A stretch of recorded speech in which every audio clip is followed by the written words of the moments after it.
المصير كلمة بس ليها معاني كتير. الموت مصير، الحب مصير، القتل مصير، بس مش كل مصير ممكن يتحقق. ساعات بيبقى بإيدينا نغيره بس بغبائنا بنضيع الفرصة، ولما بنكتشف بيفوت الأوان. القصة بتبتدي عند مجموعة من الشباب والبنات، سارة وفريدة ومحمد وأحمد وندى، علي وأسير ومهند. كل واحد منهم جواه قصة بس محدش يعرفها غيره. بس يا ترى هتفضل مستخبية ولا المصير هيحكم غير كده؟ سارة عندها 20 سنة بتحب محمد بس هو مش في دماغه. فريدة عندها 19 سنة متجوزة أحمد ومحدش يعرف بكده. محمد عنده 21 سنة شاب فاشل وعارف ان سارة بتحبه بس هو مطنشها. أحمد عنده 20 سنة اتجوز فريدة بس هو اتجوزها استغلال عشان تصرف عليه. ندى عندها 18 سنة وتعتبر أصغر واحدة فيهم، بتحب أصحابها قوي ودايما بتحللهم كل مشاكلهم. علي عنده 20 سنة بيحب أسير ونفسه يصارحها. أسير عندها 19 سنة عارفة ان علي بيحبها بس مطنشة عشان بتحب مهند. مهند عنده 22 سنة بيحب ندى بس ندى مطنشة. في يوم من أيام الصيف اتجمعت الشلة. أوف ايه الحر ده، ومين سمع ده؟ الواحد خلاص ما بقاش قادر. ايه رأيكم نطلع الساحل يومين؟ انا ما عنديش مانع وانا كمان ما عنديش مانع. الباقي قال هنسأل اهلنا، وبالفعل اتفقوا على الرحلة وحضروا حاجتهم. سافروا واول ما وصلوا كان المكان عبارة عن بيت. اول ما دخلوا كان البيت منظره يخوف، كان التراب مليه وفيه اثار دم بس ما كانتش واضحة. ابتدوا تنظيف فيه ولما خلصوا قرروا يقعدوا شوية. قررت أسير انهم يلعبوا وقالت لهم ايه رأيكم نلعب؟ حلوة قوي الفكرة دي. ايه رأيك يا مهند؟ ها انتي بتقولي ايه؟ لا ما بقولش حاجة. ندى حاولت تخفف الجو وقالت ما قلتيش يا أسير هنلعب ايه؟ أسير حاولت تهدي نفسها وقالت انا ابن خالي كان في امريكا وجاب لي وهو جاي لعبة ويجا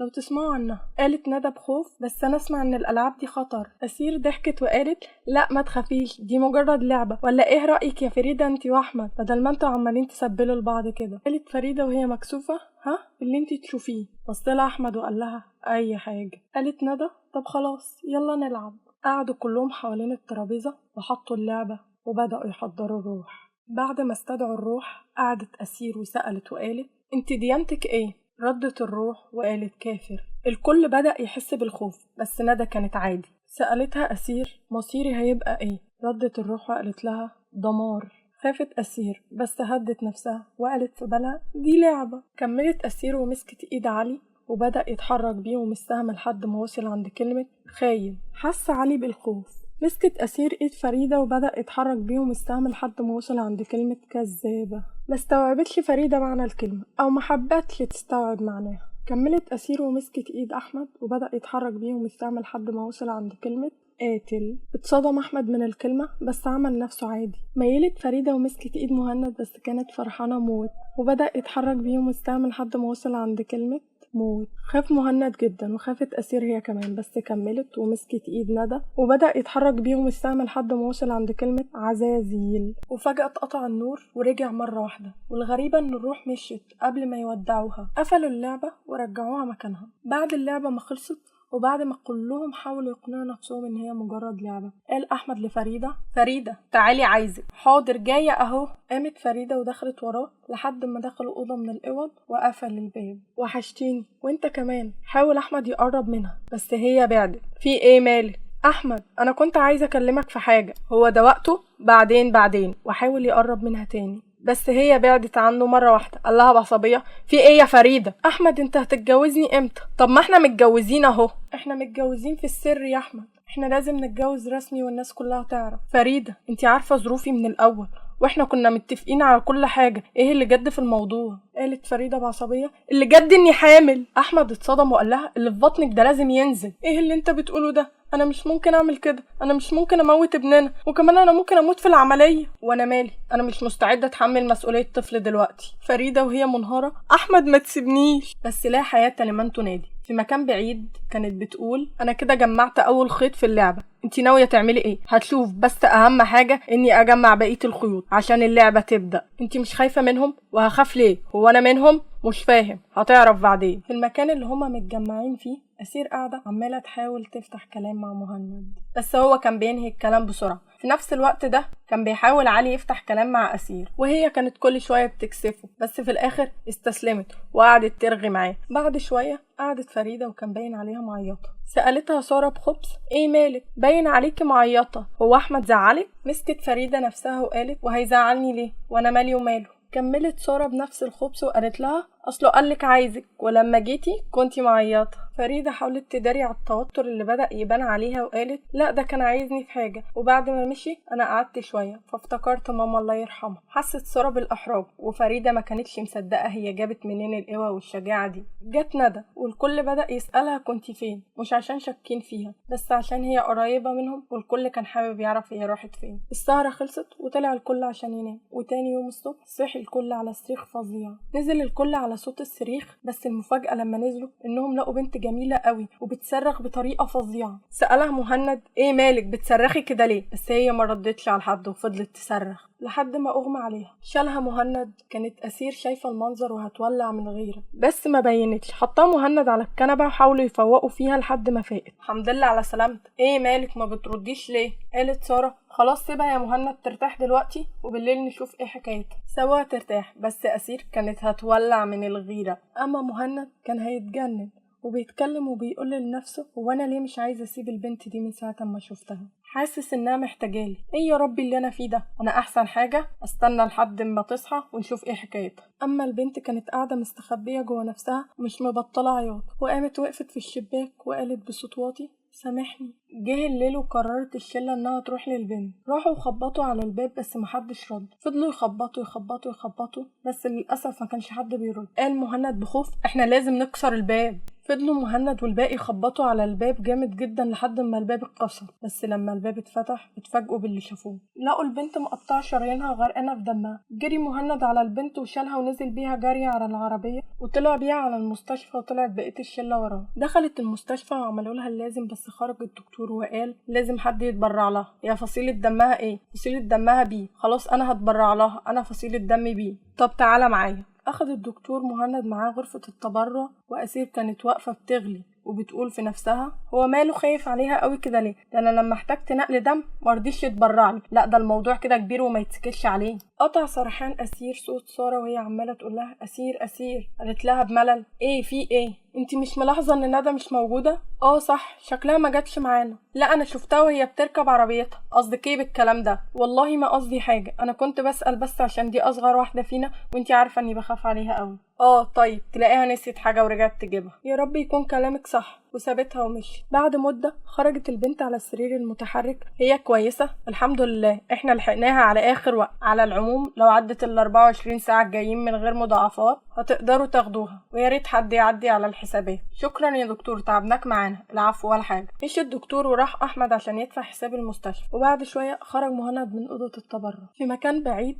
ها، عملت اللي قلتلك عليه؟ اه كله تمام. المهم انها تصعب عليهم ويحبوها في اسرع وقت. ما تخافيش، كله تحت السيطرة. تمام قوي والله. وقربت ساعة الحساب. عدت ال24 ساعة وندى لسه ما ظهرت. فاقت البنت والدكتور شاف الحالة وكتب لها على خروج. راحوا بيها على البيت وقرروا يسألوها. قال لها مهند: اظن من حقنا نعرف انت مين وعملتي كده ليه. ايوه كلامك مظبوط يا مهند. قالت البنت بصوت مرهق ومليان خوف: انا اسمي يارا، وجيت عندكم عشان كنت مع بابا في العربية وكنا مسافرين، بس واحنا في الطريق حصلت لنا حادثة غريبة قوي، ولما نزلت لقيت حاجة بتسحب بابا لبعيد قوي، وفجأة لقيته على الطريق مرمي متقطع. البنت اغمى عليها. شالها مهند وحطها على السرير وحاولوا يفوقوها لحد ما فاق. ارتاحي دلوقتي وبكره نكمل كلام. هزت البنت راسها. خرجت الشله من عند البنت وقال علي: البنت دي وراها سر كبير. هي هتفضل هنا كتير لحد ما تتحسن ونطمن عليها ونرجعها بيتها. ايه؟ لا طبعا، ده في خيالك. لو حصل كده البنت دي اخرها بكره ولازم تمشي. مش هتمشي. لا هتمشي يا مهند. قالت ساره بخوف: يا ناس انتوا مش واخدين بالكم من المصيبه الكبيره. الكل بصلها. ندى ما ظهرتش من ساعه ما ودينا يارا المستشفى. الكل بصلها بصدمه.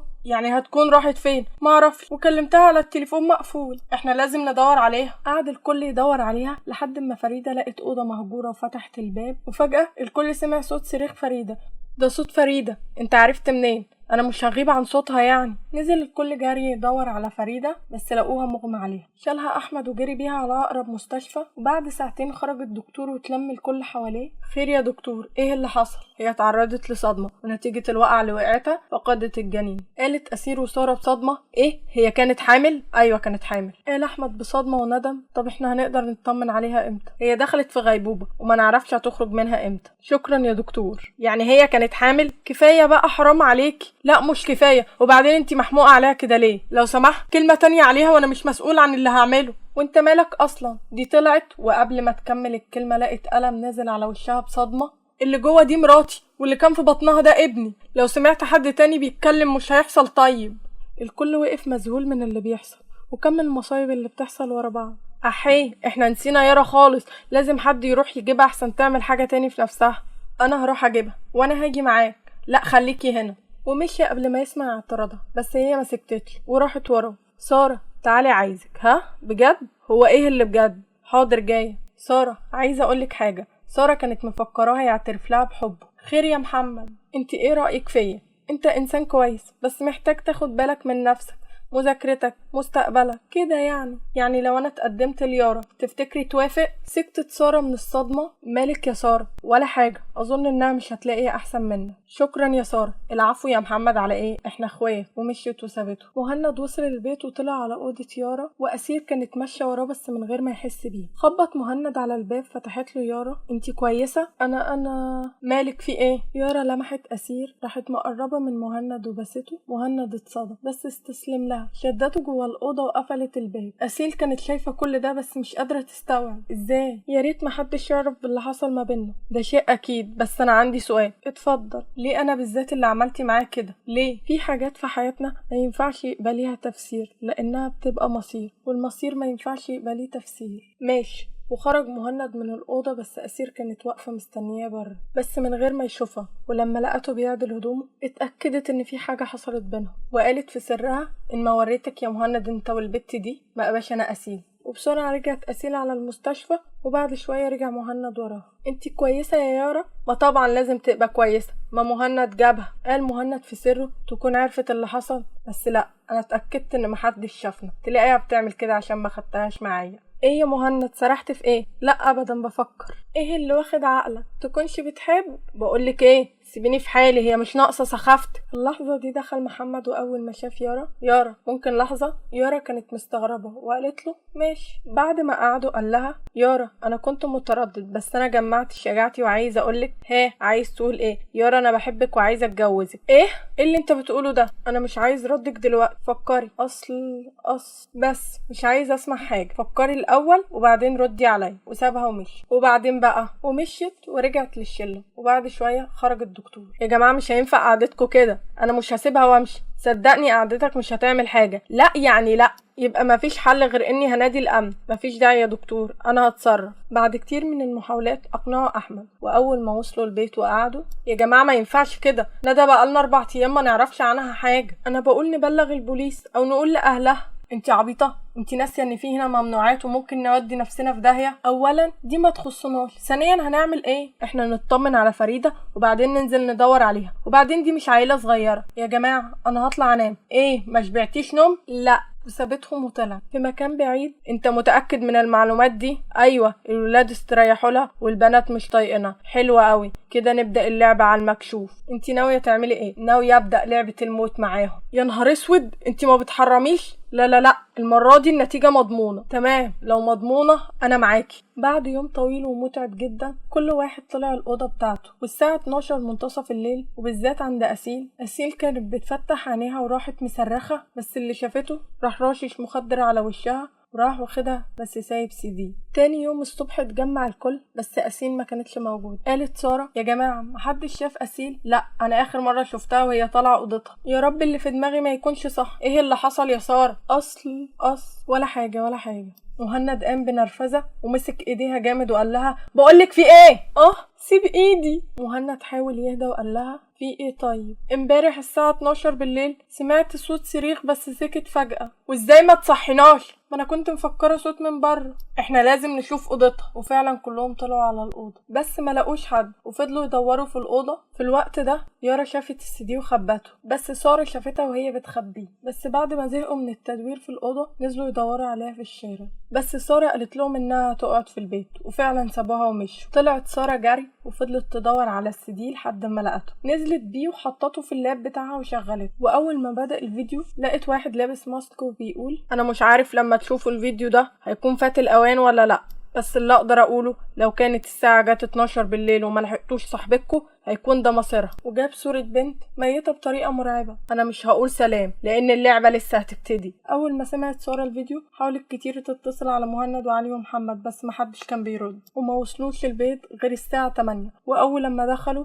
قالت ساره بانهيار كنتوا فين؟ كنا بندور على أسيل، انت نسيتي؟ في الوقت ده جت رسالة مسجلة على تليفون أسيل، وأول ما سمعوها سارة أغمى عليها. شالها مهند وحاول يفوق فيها ساعتين لحد ما فاقت. وأول ما فاقت قالت أسيل احنا لازم نلحقها. مهند ما كانش فاهم وقال لها نلحقها فين؟ حكت سارة اللي حصل واللي شافته في السي دي. امال الرسالة اللي جاتلك كان فيها ايه؟ هي الساعة كام؟ الساعة تبقى 10. انا لازم الحق أسيل. طب استني جايين معاكي، حصلوني على العنوان ده. تمام جايين وراكي. راحوا وراها كلهم، ويارا قالت انها تفضل في البيت عشان حاسه انها تعبانه. في المكان اللي كان فيه أسيل اول لما فتحت عينيها لقت راسها متثبته وفي عداد بيعد جنب راسها. انا فين؟ انتي في نهاية. هو انا عملت لك ايه؟ انتي ما عملتيش، انتي عملتي في غيرك. بتوقعي ما بين الناس وبتاخدي حاجه مش بتاعتك وبتتمني الشر لغيرك. ده غير المخطط اللي كنت هتعمليه في مهند ويارا. انت عرفت ازاي؟ محدش يعرف غيري. نرجع لقبل خطف أسيل بيوم. انا طالعه انام. ايه ما شبعتيش نوم؟ لا.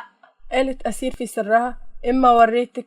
واستنت لحد ما يارا نامت وطلعت تليفونها واتصلت على حد وقالت له ايه جهزت نفسك؟ عاوزاك كمان ساعه تكون هنا. تمام انا جاهز. دخلت أسيل المطبخ وعملت عصير وحطت فيه مخدر وراحت عند يارا وخبطت على الباب. فتحت لها يارا وقالت لها نعم. انا اسفه يا يارا. حصل خير اتفضلي. انا عملت لك كوبايه عصير اتفضلي. شكرا. على ايه؟ اشربي يا حبيبتي. يارا شربت العصير وأسيل ابتسمت وقالت لها ايه حاسه بايه؟ حاسه اني طايره. طب افردي جسمك وارتاحي شويه يا حبيبتي. أسيل خرجت وكلمت الشخص اللي كلمته وقالت له انت فين؟ انا قدام البيت. طب لف وقف قدام الباب اللي ورا. تمام. فتحت أسيل الباب اللي ورا وطلعت الشخص اوضه يارا بكل هدوء. زي ما اتفقت معاك يا كامل هتعتدي عليها. تمام. وخد الكاميرا دي معاك وحاول تصورها وتبين انه بمزاجها. انت مش اديتيها الحبوب اللي انا اديتها لك؟ اكيد. تمام ادخل انا بقى. وبعد ساعه ونص خرج كامل وهو بيعدل هدومه. ها عملت ايه؟ كله تمام بس انت لازم تدخلي تلبسيها هدومها وهي هتصحى مش فاكره اي حاجه. دخلت أسيل لبسيتها هدومها وقالت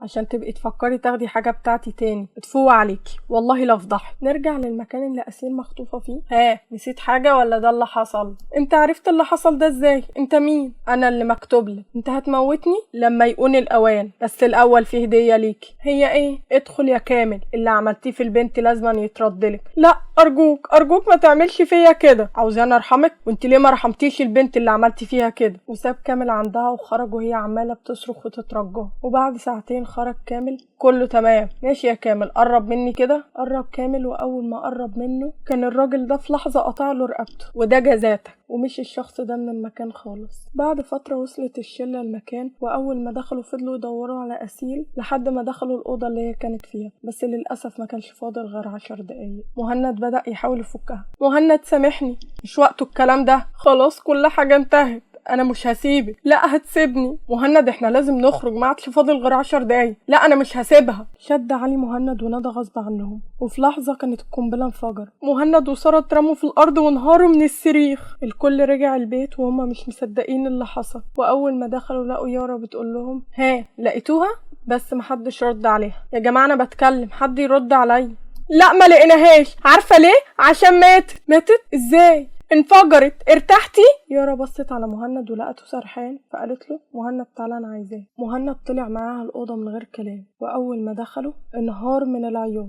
يارا فضلت تطبطب عليه لحد ما نام. اللي حصل النهارده ده شيء فظيع. احنا لازم نبلغ البوليس. انت عبيط؟ هنروح للبوليس ونقول له رحنا لواحده لقيناها انفجرت وما نعرفش طبعا مين اللي عمل فيها كده. احنا اول ناس هتتاخد في الرجلين. احنا كل حاجه صح نحاول نعملها تكرهنا فيها. انتوا ايه؟ محدش فيكوا عنده دم؟ البنت لسه مقتولة وانتوا بتتخانقوا؟ محمد وعلي سكت، واحمد استأذن عشان يروح يطمن على فريدة. اول ما راح المستشفى ودخل الأوضة كانت لسه في غيبوبة. قعد جنبها. فريدة انا اسف على كل اللي عملته فيك، انتي كنتي تستاهلي واحد احسن مني بكتير، بس انا والله هتغير. حس احمد بايديها بتتحرك وعينيها بتفتح. فريده انتي كويسه؟ احمد. فريده في ايه؟ اجري يا احمد. بص احمد على المكان اللي فريده بتبص فيه، بس حد ضربه على دماغه فغاب عن الوعي وخطف فريده وساب مكانها سيدي. بعد شويه احمد بدا يفتح عينيه، بس كانت راسه وجعاه جدا وعينيه مزغلله. بس بعد ما الرؤيه بانت قدامه لقى نفسه في اوضه في المستشفى. انا فين؟ حضرتك في المستشفى. في واحد جه وقال ان اغمى عليك، ومدام فريده فاقت وقال انها عايزه تروح البيت وخدها يروحها. مشوا من امتى؟ من نص ساعة كده. احمد قام بسرعة بس خد باله من السي دي، خده وطلع على البيت. الحقوا فريدة اتخطفت. انت بتقول ايه؟ اتخطفت ولقيت السي دي ده. هات انا هشغله نشوف فيه ايه. سارة جابت اللاب وشغلوا السي دي ولقوا تاني الشخص اللي بقناع. انا بصراحة مش عارفة اقول لكم ايه، بس انا عايزكم تعرفوا انكم لو ما لحقتوش فريدة مصيرها هيبقى اسوأ من مصير اسير، وده اول لما الساعة تدق 12. سلام. لا مستحيل، فريدة مش هتموت. اهدى يا احمد. لا بقول لكم مش هتموت، ما ينفعش تموت. علي قام ضرب احمد بالقلم على وشه وقال له اهدى خلينا نعرف نفكر. وفجأة تليفون مهند جه عليه رسالة. انا هطلع واديهوله. استنى انا جاي معاكي. طلع علي وسارة وخبطوا على اوضة مهند، واول ما فتحوا الباب لقوا يارا ومهند نايمين في حضن بعض. يا نهار اسود، دول شافونا. احيه انا دلوقتي هقول لهم ايه؟ انا دلوقتي اعمل ايه؟ ولا حاجة، قومي ننزل. وفعلا هما الاتنين خرجوا، بس لقوا المفاجأة. خرج مهند ويارا، والمفاجأة انهم لما خرجوا ما لقوش حد، فقرروا انهم يقعدوا يستنوا. في الوقت اللي علي وسارة خرجوا فيه من الأوضة، انا مش مصدقة اللي انا شفته. ولا انا. مهند يعمل كده؟ طب هنتصرف ازاي؟ نسكت ولا نحكي للباقي؟ مش مهم دلوقتي، المهم احنا لازم نلحق فريدة. في الوقت ده جت رسالة صوتية فيها انا هديك علامة للمكان عشان تعرف توصل. هي في مكان محدش يدخله الا الموت، وجواه حزن وخوف كبير، الكل بيهاب وعمر ما حد حبه. بعد ما سمع علي الرسالة قال لسارة على اللي فيها، وقعدوا يفكروا على المكان اللي ممكن فريدة تكون فيه. انا عارفة المكان. فين؟ المقابر. ازاي؟ بيقولك مكان محدش بيدخله الا الموت، وفيه حزن والكل بيخاف منه. عندك حق. طب يلا بسرعة، الساعة داخلة على 12. ونزلوا قالوا للباقي وخرجوا كله. عند فريدة كانت بتفتح عينيها ومش شايفة حد خالص. انا فين؟ في حد هنا؟ مرة واحدة فتح التلفزيون وظهر المقنع على الشاشة. ازيك يا فريدة؟ ولا تحب اقولك يا ماما فريدة؟ المهم انت دايما منطوية وبعتي لنفسك لواحد ما يستاهلش، بس الغلط مش عليكي، الغلط على اللي رباكي. اب مهمل وام خاينة. كنت هتطلعي ايه غير كده؟ بس ملحوقة قدامك لحد الساعة 12، وهتلاقي السكينة اللي على رقبتك قطعت لك رقبتك. سلام يا فيفي. قعدت فريدة تعيط وتصرخ وتنادي على احمد. في الوقت ده كانوا بيجروا في المقابر وبيدوروا زي المجانين. يا جماعة فاضل 3 دقايق، انا لازم الحقها. في الوقت ده سمعوا صوت سرير جاي من أوضة مهجورة. جري أحمد عليها. أول ما فتح الباب كانت رقبة فريدة اتقطعت ودمها غرق المكان كله. أحمد جري عليها وهو منهار من العياط. قومي يا فريدة، قومي قومي، انتي ما موتيش، انتي وعدتيني انك هتسامحيني. قومي صدقيني هنبدأ صفحة جديدة مع بعض، والله هتغير. الكل دخل، وأول ما شافوا المنظر كانوا هيموتوا من الرعب. أنا عايزة أدفنها. انت عارف الساعة كام؟ ادفنها بكرة. لا دلوقتي. ونفذوا رغبة أحمد ودفنوها وصلوا عليها. بعد ما طلع عليهم النهار كانوا وصلوا البيت، بس أول ما وصلوا شافوا اللي ما يخطرش على بال حد. حاولت يارا تهرب بس ما كانش فيه فايدة. خدها الراجل صاحب القناة، مشي بيها عند مكان مهجور وربطها. فتحت يارا عينيها بصعوبة جدا وقالت أنا فين؟ انتي في عرين الموت. ايه؟ زي ما سمعتي، بس تعرفي انتي موتك مش هتبقى زيهم، انتي موتك لها طقوس. ارجوك سامحني. اسامحك؟ ها؟ انتي ما تستحقيش السماح، ارجوك. انا كلفتك بمهمة صغيرة قوي بس انتي ما نفذتهاش. انتي خاينة وجزاء الخيانة الموت. يعني عايزني اعمل ايه؟ اول واحد احبه في حياتي اجيبهولك عشان تموته؟ مش احسن ما اقتلك انتي؟ ارجوك ما تموتنيش. متأخر قوي الوداع ده يا يارا. وسابها ومشي. بعد 5 دقايق دخل 2 ومعاهم ادوات تعذيب. انتوا هتعملوا ايه؟ ولا حاجة، هنقتلك. يلا نبدأ. يارا حاولت تجري بس مسكوها وربطوها في عجلة، وكل ما العجلة دي كانت بتلف كانت بتقطع في صار. بعد فترة وقفت العجلة ودخل المقنع وقال لهم هاتوها وتعالوا ورايا. طلعوا بيها على البيت. في الوقت ده كان مهند بيحاول يستعيد وعيه. دخل الشخص صاحب انت مين؟ ويارا فين؟ يارا اهي. ووراله منظرها. انت عملت فيها ايه؟ دي بس قرصة ود. انت مين اصلا عشان تحاسب الناس؟ انا شيطان الموت. مهند حاول يضربه بس الشخص ده كان اسرع منه وضربه على راسه خلاه غاب عن الوعي. اوعي تفتكري اني هخليكي تموتي بالساهل، انا هخليكي تتمني الموت في كل لحظة. حرام عليك، انت ما عندكش قلب. قلب؟ ها الكلمة دي يا حبيبتي مش موجودة في قاموسي. وخلى شخصين يثبتوا يا رب مسامير في الحيطة، وسارة فضلت تصرخ من الألم والوجع، وقبل ما يمشي ضربها بسكينة في بطنها وقال لها أسيبك أنا بقى. أول ما بقيت الشلة وصلت فوقوا مهند وما فهموش منه حاجة غير إن المقنع هو اللي عمل في يارا كده. وبعدين هو احنا هنستنى لما يخلص علينا كلنا؟ اهدي يا سارة، كل حاجة وليها حل. ومرة واحدة النور قطع وجه في ساعتها، بس أحمد كان اختفى. وفجأة لقوا سيدي أحمد اتخطف. وفجأة شالها محمد وطلع بيها على المستشفى وعملوا لها اللازم. وبعد ما فاقت الحمد لله على السلامة. الله يسلمك، كده تقلقين عليكي؟ أحمد احنا لازم نلحقه. اهدي طيب. في اللحظة دي دخل مهند عليهم. أنا عرفت أحمد فين؟ عند قبر فريدة. عرفت ازاي؟ من السي ده. وراح مشغلهم السي دي.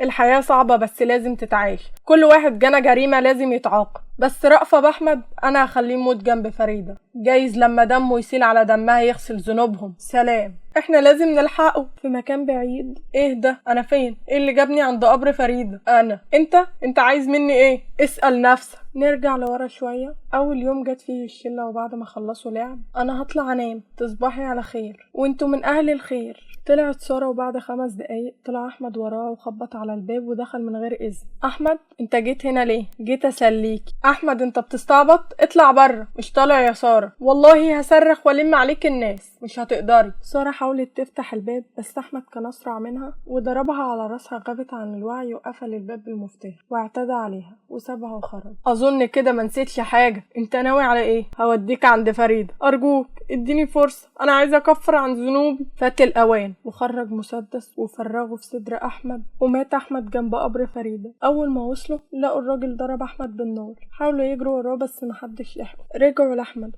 سارة قعدت جنبه في الأرض ومسكت راسه وقعدت تعيط. حاولوا يهدوها وبعدين قوموها وجم يخرجوا بس كان فات الأوان، باب المقابر اتقفل عليهم. جه الليل ولسوء حظهم إن المكان كان ضلمة كحل. أنا خايفة. ما تخافيش، احنا كلنا معاكي. احنا لازم ندور على مخرج تاني من هنا. احنا هنقسم نفسنا مجموعتين وندور على مخرج. فكرة كويسة، أنا موافق. وأنا كمان موافق. خلاص يبقى أنا وسارة مع بعض وانت وعلي مع بعض. اتفقنا. وانفصلوا المجموعتين عن بعض. نروح لمكان بعيد شوية. متأكد انهم اتقسموا مجموعتين؟ ايوه متأكد. تمام، احنا كده قربنا من النهاية. نرجع عند مهند وسارة. سارة هو انتي مش بتكلميني؟ سارة ما كانتش بترد عليه. سارة ردي عليا ارجوكي، ما عادش بينا كلام يا مهند بعد اللي شفته. يارا لو سمحت اسمعيني. انا سارة يا مهند، سارة مش يارا. انا اسف بس اسمعيني. اتفضل. بصي يا سارة، انا كنت طول عمري بحب ندى قوي وكان نفسي اعترف لها في الرحله دي، بس لما اختفت وما لقيتهاش انا حسيت بفراغ عاطفي كبير قوي. كنت شخص ضعيف جدا واول ما لقيت يارا مسلماني نفسها قلت اجرب يمكن انسى ندى، بس انا عمري ما حبيت حد غير ندى. انا كنت ضعيف، ارجوكي سامحيني. يا مهند، كل ده في قلبك وساكت؟ انا اللي اسفه على كل اللي عملته ونفسي انت كمان تسامحني. انا مش عايز حاجه غير ان يارا تسامحني. انا ما قدرتش حتى احميها منه. كل شيء مقدر ومكتوب. يلا نروح ندور. محمد انا مش عايزك تزعل مني في اي حاجة عملتها. انا مش زعلان منك اصلا، انا اللي عايزك تسامحني وانا مسامحة. وفجأة علي لقى محمد اختفى من قدامه. فضل يصرخ ويدور عليه. لقى الراجل صاحب القناع واقف قدام بيت بعيد قوي وحاطط السكينة على رقبة محمد. طلع يجري وراه عشان يلحق محمد بس الشخص ده كان دخل البيت. واول ما علي دخل البيت لقى محمد رقبته مقطوعة. جري عليه وقعد في الارض جنبه يصرخ ويعيط. وبعد لحظات البيت انفجر وعلي قاعد حاضن محمد. عند سارة ومهند سمعوا صوت الانفجار. ده اكيد علي. لا كده كتير قوي. انا هروح اشوف في ايه. هتسيبني لوحدي؟ ما تخافيش مش هتأخر. سارة لفت واول ما لفت وشها راحت مصرخة. مهند جري عشان يلحق صحابه بس لما وصل عند البيت كان صحابه انفجروا. وفجأة مهند سمع صريخ سارة، جري عشان يلحقها. ما تخافيش، انا مش هقتلك، انا هخليكي زيي. ابعد عني، انا مش عايزة حاجة. ده مش بمزاجك، ده مصيرك. وراح خلع القناع. ايه ده؟ ندى؟ ايوه ندى. ليه احنا عملنا لك ايه؟ انتوا ما عملتوليش، انتوا عملتوا لنفسكم، وضرر النفس بيوجع اكتر من ضرر الناس. انت عايزة مني ايه؟ انت هتبقي مكاني لان وقتي قرب يخلص. وراحت قلع السلسلة من رقبتها وحطتها في رقبة سارة غصب عنها. في اللحظة دي مهند كان وصل ولقى واحدة بتحاول تقتل سارة، او كان مفكر انها عايزة تقتل سارة. لقى سكينة على الارض، خدها وطلع يجري وضربها في بطن البنت. في نفس اللحظة دي ندى ضربته هي كمان بالسكينة في بطن. وقعوا هما الاتنين في الأرض وهما مش مصدقين اللي حصل واللي وصلوله، لأن ندى ساعتها كانت فاقت من تأثير السلسلة. في نفس الوقت ده كانت تأثير السلسلة اشتغل على سارة وخدت القناع من الأرض ولبسته. لم تنتهي اللعبة بعد. كلنا عايشين في دايرة القدر، كل يوم بيعدي علينا القدر بيلعب بينا. في اللي قادر يتحكم في قدره طول ما هو بيرضي ربه، وفي اللي سكينة الدنيا سرقاه وسايب القدر يلعب بيه. دنيا وانت قادر فيها تختار عايز تعيشها ازاي. مش كل النهايات بتكون سعيدة، بس كل النهايات بتكون اختيارك انت.